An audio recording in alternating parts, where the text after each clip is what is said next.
লতিরাজ বাড়ি এক চাষ পদ্ধতি। লতিরাজ বাড়ি একের বীজ পুল পোয়া চারা কিভাবে আমরা বস্তায় প্যাকেটের কাজ করি, প্রিয় দর্শক, এই দৃশ্যটাই আপনাদের আজকে দেখাবো। তো দেখতে পাচ্ছেন আমাদের লতিরাজ বাড়ি একের চারা। দেখেন আমরা চারাগুলো বস্তায়, এই গোড়াগুলো সাধারণত দুই পাশ দিয়ে থাকি। এই দেখেন পার্ট বাই পার্ট কিন্তু আমরা সাজিয়ে থাকি। আপনারা দেখতে পাচ্ছেন এটা, এই যে চারাগুলো যে দেখতে পাচ্ছেন, এটা অরিজিনাল লতিরাজ বাড়ি একের বীজ ফুল পোয়া চারা। প্রিয় দর্শক, যারা লতিরাজ বাড়ি এক চাষ করতে চান, অরিজিনাল বীজ ফুল পোয়া বা চারা পেতে চান, অবশ্যই আমাদের সাথে যোগাযোগ করবেন। আপনারা যদি এই সময় লতিরাজ বাড়ি এক চাষ করেন, মাত্র 30 থেকে 35 দিনে কিন্তু ফলন চলে আসে। তাই যারা পেঁয়াজ উত্তোলন করেছেন অথবা রসুন উত্তোলন করেছেন, বা এই সময়ের ফসল আপনারা যখন ঘরে তুলেছেন, জমি অযথা পতিত না রেখে আপনারা চাইলে লতিরাজ বাড়ি এক চাষ করতে পারেন। দেখেন আমাদের চারার কোয়ালিটি খুবই মানসম্মত চারা। দেখেন আমরা বস্তা প্যাকেটের কাজগুলো করার চেষ্টা করতেছি। এই দেখেন খুব সুন্দরভাবে কিন্তু সাজানো হয়েছে। এইটা আমাদের বাড়ি লতিরাজ কোষে একের ক্ষেত। এই দেখেন আমরা আজকে জমিতে পানি দিয়েছি,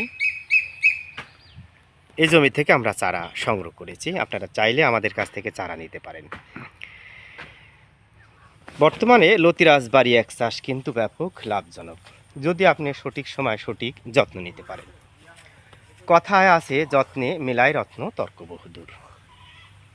প্রিয় দর্শক, আপনি অবশ্যই সঠিক সময় সঠিক যত্ন নেবেন, তাহলে কিন্তু এখান থেকে লাভের সম্ভাবনা রয়েছে। দেখেন আমরা জমি থেকে কিন্তু চারা সংগ্রহ করেছি। অনেক বড় বড় কিন্তু গাছ হয়ে গেছে, আমার উপর দিয়ে চলে গেছে। এই লতি বিক্রি শেষে সাধারণত কাঠও বিক্রি করা যায়। তো যাই হোক, ভালো থাকেন, সুস্থ থাকেন। উপর থেকে যে দৃশ্যগুলো এইভাবেই দেখবেন।